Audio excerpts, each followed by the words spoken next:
Hello, my name is Dr. David Allen. I'm a retired cardiac surgeon and member of the International Cannabinoid Research Society, ICRS. That means I'm a cannabinoid research scientist. And I'm here to tell you about the discovery of the endocannabinoid system, the ECS, and the significance and how it will change medicine. And we discovered the endocannabinoid system about 30 years ago, and we really didn't understand the significance of its discovery. And so we found out that this is a chemical communication that your body has. It's not electrical, it's chemical, and it's kind of like the hormone systems that people are familiar with. And your body makes these cannabinoids. They're endogenous, so they're endocannabinoids, and they perform some miraculous functions in the body. And we're just learning the significance of these functions. And basically, the endocannabinoid system is responsible for homeostasis. Most people don't understand what that really means, but it's the body's ability to maintain itself and function in the proper environment. And so it's critically important that that doctors in the future understand this control mechanism. And we're finding out that that manipulation of this endocannabinoid system will control diabetes. It controls cancer. It controls whether you can survive a heart attack or stroke.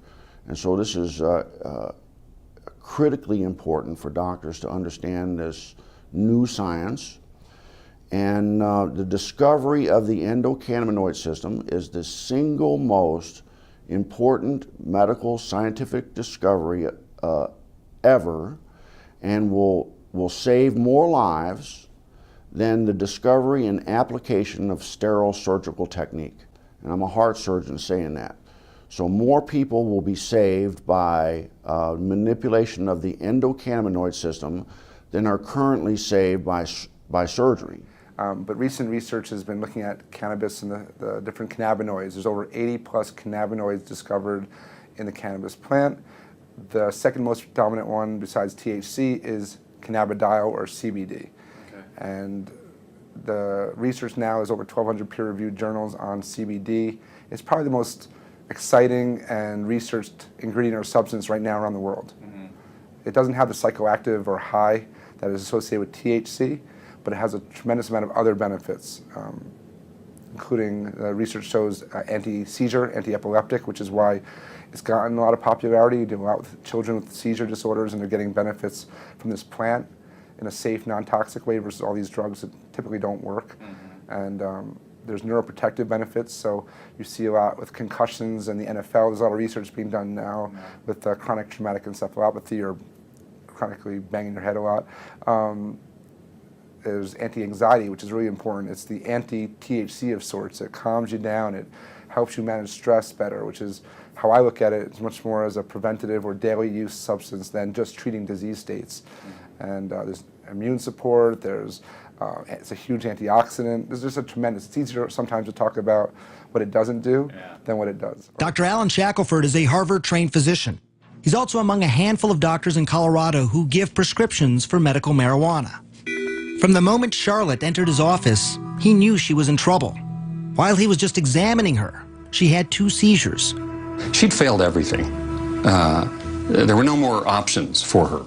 Everything had been tried, except cannabis. Here's how scientists think it might work. Marijuana is made up of 2 ingredients. THC, that's the psychoactive part that makes you high, and CBD, also called cannabidiol. It's the CBD that scientists think modulates electrical and chemical activity to help quiet the excessive activity in the brain that causes seizures. I've been telling my patients to cut. Dr. Julie Holland is the editor of The Pot Book, a complete guide to cannabis. For a long time, the work on cannabis and epilepsy was sort of inconclusive. Maybe it works, maybe it doesn't. They couldn't quite figure it out. And it's only when they really started separating THC from CBD that they saw, definitively, yes, CBD seems to really stop seizures. So in the 1930s, they made tinctures. What were they making the tinctures for, and why were they doing these tinctures? Well, I mean, the medicinal uses of hemp are just numerous. The hemp helps, well, we can talk about the cancer effects of hemp, but it helps with inflammation. It's very anti-inflammatory. It helps with seizures. It's very effective with PTSD for the vets that are coming back that have post-traumatic traumatic stress disorder. Very effective at treating that.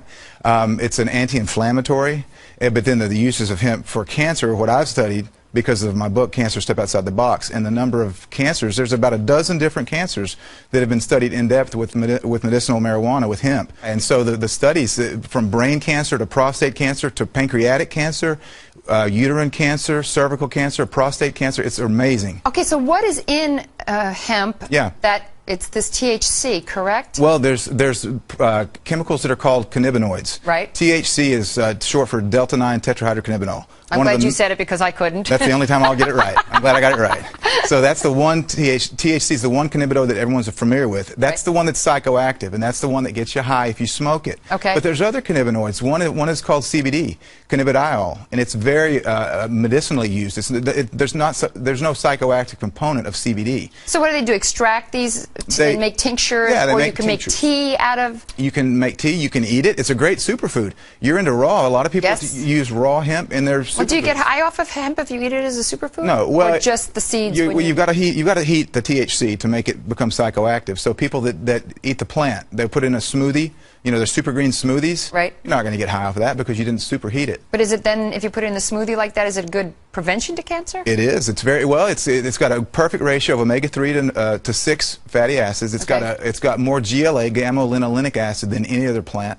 So it's got some really great fats. You're well aware of the importance of good fats in your diet. Yeah. So hemp it's a perfect superfood to eat. But it's also medicinal. I just never understood why hemp had gotten such a bad rap, and now I understand that it was really politically motivated by somebody who owned basically trees and didn't want to be in competition with the hemp to make paper. And yet, throughout the years after that, so many people suffered because of that. Yeah. So I guess it's actually a good thing that people are coming around a little bit. It is. I'm really encouraged about the different legislation in different states that are trying to legalize medicinal hemp, because of the fact that it is so good. It's not just a superfood. It's not just great for industrial uses, as we've mentioned, but it's a really good medicine. Thank you so much for coming on, Ty. I really appreciate you being here. Thank you, Carol.